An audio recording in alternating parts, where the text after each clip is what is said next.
Hello students, good morning. कैसे हो आप लोग? स्टार्ट करते हैं आज का लेक्चर।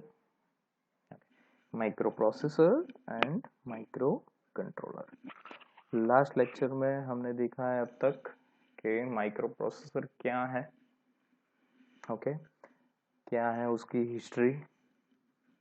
ओके, जिसमें से मेन पॉइंट हमें ध्यान रखना था कि microprocessor is a 8 bit device. 8 bit device मतलब क्या कि at a time it can process on 8 bit data only. उसके बाद हमने उसका बस ऑर्गेनाइजेशन देखा था कि जिसमें हमने देखा था कि what is the need of using memory and what is the need of using IO device, कि how they are communicate with each other. so they are communicated each other with using a bus. okay, थोड़ा detail में हमने देखा था कि what is बस। तो बस जनरली क्या होता है कि वो it's a bunch of wires. Okay, that is nothing then bunch of wires. लेकिन वो क्या डिलीवर करता है उसके हिसाब से उसका नामकरण होता है। ठीक है, तो बेसिकली 8085 में हमें हमारे पास 3 बसेस है: एड्रेस बस, डेटा बस और कंट्रोल बस। एड्रेस बस का काम क्या है कि एड्रेस को लाने का। ठीक है, एड्रेसिंग लास्ट लेक्चर में हमने देखा था कि एड्रेसिंग क्यों जरूरी है और कैसे हम करते हैं एड्रेसिंग। तो हमारे पास जो मेमोरी इंटरफेस करने वाले हैं हम 8085 के पास, तो वो मेमोरी में डिफरेंट डिफरेंट लोकेशंस होते हैं, उसको हमें एड्रेस प्रोवाइड करना बहुत ही जरूरी रहता है। ठीक है, तो उसके लिए हम एड्रेसिंग का यूज करते हैं। और 8085 को सब लोकेशंस मालूम होंगे। ठीक है, मतलब प्रोग्राम हमारा किस लोकेशन पे रखा है, डेटा हमारा किस लोकेशन पे रखा है, वो सब मालूम होगा किसे, एड्रेस बस को। ठीक है, तो उसके लिए ये एड्रेस बस है। और 8085 जो लोकेशन को रीड करना है वो सबसे पहले एड्रेस बस से प्रोवाइड करेगा। कि सपोज 8085 को 0034 नाम का जो लोकेशन है उसको रीड करना है, तो सबसे पहले क्या करेगा, एड्रेस बस पे एड्रेस डालेगा। मतलब इतने सारे लोकेशंस हैं तो उसमें से कौन सा करना है, 0034। तो एड्रेस बस पे डालेगा 0034। फिर वो बोलेगा कंट्रोल सिग्नल से मेमोरी को कि I want to read that location. Okay, which location that is given on address bus. ठीक है, तो एड्रेस बस के बारे में हमने देखा था। एड्रेस बस कितने बिट की है, 16 बिट की। मतलब maximum 2:16 locations addressing is possible. Okay, मतलब कि मैक्सिमम 64 के मेमोरी का इंटरफेसिंग हो सकता है 8085 के पास। It's unidirectional. यूनिडायरेक्शनल का मतलब है कि direction is from 8085 to memory. Address select करने का काम कौन करेगा, 8085 इटसेल्फ। ठीक है, now we will move towards next bus, that is data bus. Okay, application क्या है इसकी, why it's called data bus, तो आपको मालूम पड़ ही गया होगा कि ये बस क्या करेगा, ये बंच ऑफ वायर्स क्या करेंगे, डेटा को लाने का और ले जाने का काम करेंगे। ओके, तो डेटा ट्रांसफर जो है वो 8085 से मेमोरी में और मेमोरी से 8085 में। ओके, दोनों जगह पे पॉसिबल है। एड्रेस कौन सिलेक्ट करता था, 8085 सिलेक्ट करता था। ओके, और वो किसको देता था, मेमोरी को। That's why it's a unidirectional, एक ही डायरेक्शन में था। लेकिन डेटा के बारे में क्या होगा कि डेटा मेमोरी में राइट भी होता है, डेटा मेमोरी से रीड भी होता है। ठीक है, तो डेटा बस हमारी जो है वो कैसी होनी चाहिए, it should be by directional. Okay, the first thing is the data बस इज 8 बिट वाइड। क्योंकि हमारे पास जो 8085 है उसको हम 8 बिट इसीलिए बोलते हैं क्योंकि मैक्सिमम डेटा जो पॉसिबल वो ऑपरेट कर सकता है दैट इज 8 बिट ओनली। वो कभी भी 16 बिट के डेटा को ऑपरेट नहीं कर सकता। ओके, ये चीज बच्चों आपको बहुत ही ध्यान रखनी है कि address is always 16 bit but data is always 8 bit. मतलब कि जो मेमोरी लोकेशन होगा उसका नाम 16 बिट का होगा, उसका एड्रेस 16 बिट का होगा, लेकिन जो डेटा मेमोरी लोकेशन में स्टोर हुआ है वो ऑलवेज 8 बिट का ही होगा। ये चीज आपको बहुत ही ध्यान रखनी है कि किसी भी लोकेशन में आप जो डेटा स्टोर कर रहे हो that is not more than 8 bit, it is 8 bit only. ठीक है, बाई डायरेक्शनल है। Why it's by directional? as we know that memory write and memory read operation, both operations should be done to complete the operation. Okay okay? तो इसलिए वो bye directional होता है, क्योंकि कई बार क्या होता है मेमोरी राइट में क्या होगा कि the data is transferred from 8085 to memory, while जब आप मेमोरी रीड करोगे तो क्या होगा, डेटा ट्रांसफर होगा कहाँ से, मेमोरी से 8085 में। ठीक है, that's why it's bidirectional. उसी तरह से अगर मैं आईओ डिवाइसेस के साथ कम्युनिकेट करना है तो इनपुट डिवाइसेस जो है वो डेटा देगी किसको, 8085 को। तो मतलब डायरेक्शन क्या रहेगी, फ्रॉम इनपुट डिवाइस टू 8085। और जब कभी भी आउटपुट डिवाइस के साथ कम्युनिकेट करते हैं तो क्या होता है, the data is transferred from 8085 to output device. ठीक है, मतलब कि 8085 को किसी भी जगह पे डेटा लाने का और ले जाने का है तो the data bus should be bidirectional and it is bidirectional in 8085. 8085 uses the data bus to transfer the binary information. Since the data bus has 8 bit only, then 8085 can manipulate data 8 bit at a time only. Okay ये सब हमने पहले ही देख लिया था कि at a time जो 8085 की कैपेसिटी कितनी है, 8 बिट के डेटा पे ही अरिथमेटिक या लॉजिकल ऑपरेशन या कुछ भी ऑपरेशन कर सकता है। उसी तरह से डेटा लाने का और ले जाने का पॉसिबल है वो कितना है, 8 बिट का ही। क्लियर? थर्ड बस इज अ कंट्रोल बस। अब ये जो कंट्रोल बस है उसको हम कंट्रोल बस क्यों करते हैं, बोलते हैं, क्योंकि उसका बेसिकली काम क्या है कि कंट्रोल सिग्नल्स को लाने का और ले जाने का।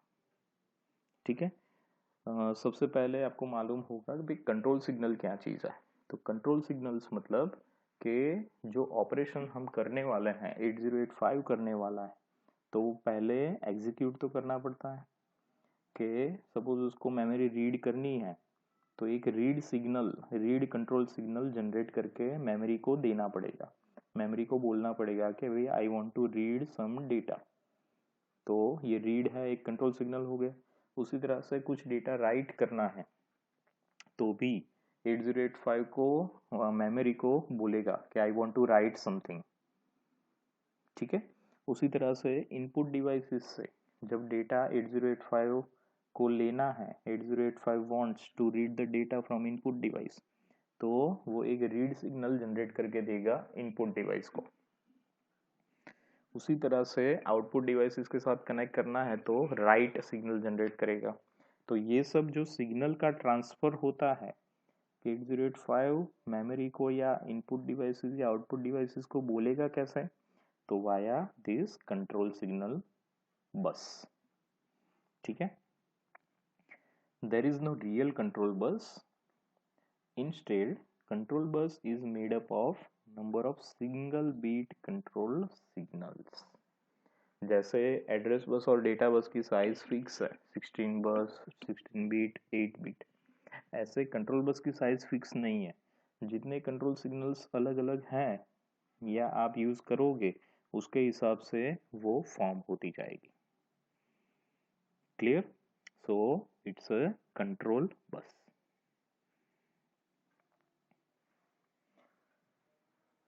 Eight 8085 functional block diagram. Okay, 8085 का ब्लॉक डायग्राम है, एग्जाम में आपको पूछा जा सकता है। ओके, अभी देख के घबरा मत जाना आप लोग, ये सब ब्लॉक हम इंडिविजुअली देखेंगे और इसको अलग अलग पार्ट्स में डिवाइड कर देंगे और फिर समझने का ट्राई करेंगे तो आपको इजीली समझ में आ जाएगा। ठीक है, you can draw easily. Okay 8085 के अंदर जो भी चीज़ें हैं उसको एज अ डायग्राम यहाँ पे रिप्रेजेंट किया है, that is called functional block diagram, कि उसके जो अलग अलग यूनिट्स हैं उनके क्या क्या फंक्शंस हैं। ठीक है, तो यहाँ पे थोड़ा सा ओवरव्यू मैं दे देता हूँ आप लोगों को। तो ये जो पार्ट आपको दिख रहा है, okay, that is your register part. Register part मतलब कि 8085 के पास अपनी तो कोई मेमोरी है नहीं, लेकिन कुछ टेम्पररी डेटा उसको कहीं पे स्टोर करना है, तो वो ये ब्लॉक का यूज़ करेगा। ठीक है, डिफरेंट डिफरेंट रजिस्टर्स हैं, WZ BCDEHL, accumulator, stack pointer, program counter, सब के बारे में डिटेल में हम आगे की स्लाइड्स में देखते जाएंगे। तो यहाँ पे साइड में आपको एक नंबर भी इंडिकेट किया है। ठीक है, ये नंबर क्या रिप्रेजेंट करता है? ये नंबर रिप्रेजेंट करता है उसका बीट, ओके, वो उसकी साइज कितनी है। ठीक है, सो W and Z all register, this all registers are 8 bit long, मतलब for a temporary you can store your data to D register, to E register, C, B, H, L, whatever.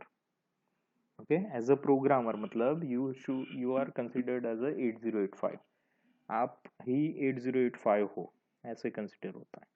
Okay, stack pointer and program counter ये सब भी registers हैं, they are 16 bit long. Generally ये 16 beat के इसलिए हैं क्योंकि ये दोनों का डायरेक्टली डीलिंग रहता है मेमोरी के एड्रेस के साथ। ओके, और जो मेमोरी का एड्रेस है आपको मालूम ही होगा वो 16 बीट का है, that's why the size of the stack pointer and program counter is 16 bit. Okay, फिर ये हो गया हमारा रजिस्टर यूनिट। ठीक है, उसी तरह से ये जो चीज़ है ALU आपको मालूम ही होगा, ALU मतलब अरिथमेटिक एंड लॉजिकल यूनिट, जो 8085 का mainly arithmetic operations like addition, subtraction, multiplication, division, that all operation are performed by this unit. Logical operations like ANDing, ORing, XORing, whatever. ठीक है, मतलब कि ALU ऑपरेशन जो सपोज मुझे addition करना है, तो किसी भी चीज़ का मुझे एडिशन करना है तो मिनिमम कितने डेटा चाहिए? तो मिनिमम मुझे 2 डेटा तो चाहिए तभी मैं एडिशन कर पाऊंगा। तो ALU में इनपुट्स हैं 2। Okay, first one is come from accumulator and second one is come from any temporary register. ठीक है, accumulator is register A. It is a much important register for 8085 क्योंकि 2 रीज़न हैं इसके। आपको एग्जाम में पूछा जा सकता है कि why accumulator is called ALU register, why accumulator is so important for 8085। तो इसका रीज़न है कि for ALU operation, for any ALU operation, एक डेटा आपका कहाँ पे होना चाहिए? एक्यूमुलेटर में। कोई भी अरिथमेटिक या लॉजिकल ऑपरेशन आप करवाना चाहते हो तो 2 में से एक डेटा आपका कंपलसरी एक्यूमुलेटर में ही होना चाहिए। ओके, सेकंड डेटा कहीं से भी आ सकता है, it may be direct from memory, it may be direct from input temporary register. मतलब कि यहाँ से ये जो आपको रेक्टेंगल लाइंस दिख रही है that is bus. Okay, all the blocks are connected with each other by the bus. ये बस क्या काम करेगी?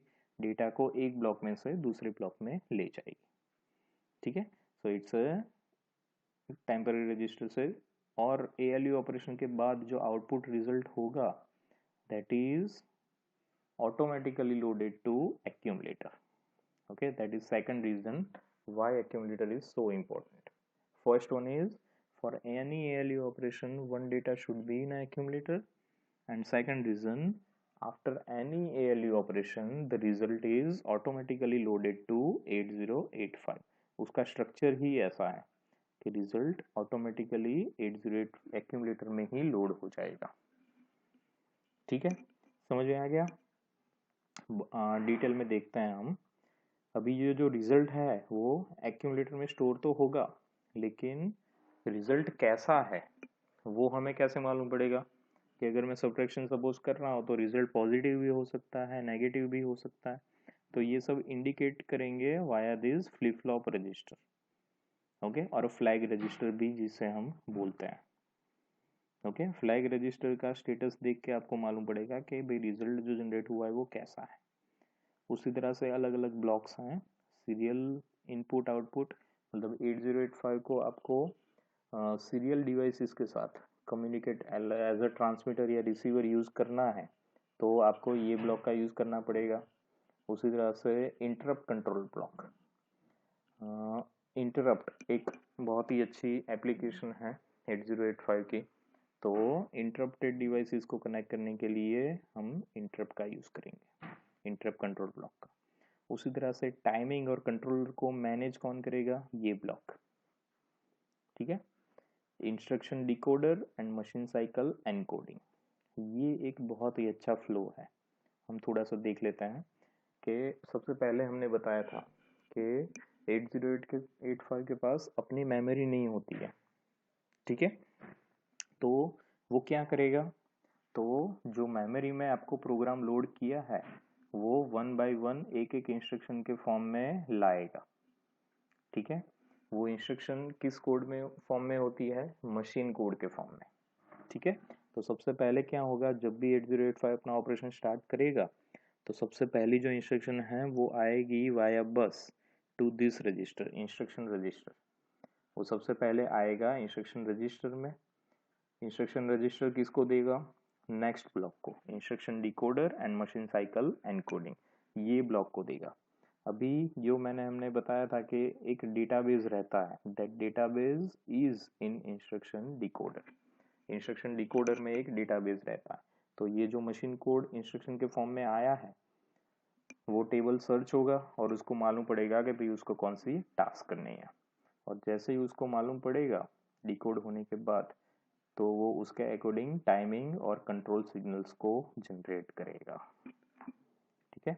तो एक इंस्ट्रक्शन का एग्जीक्यूशन पूरा हो जाए फिर दूसरी इंस्ट्रक्शन आएगी, इंस्ट्रक्शन रजिस्टर में स्टोर होगी, डिकोड होगी और उसके अकॉर्डिंग एग्जीक्यूट होगी, फिर तीसरी आएगी, फिर चौथी, पांचवी, ऐसे सब आएगी, उसके अकॉर्डिंग रजिस्टर्स भी अपडेट होंगे, एएलयू ऑपरेशन भी होगा, that is totally depends on which instruction it executes.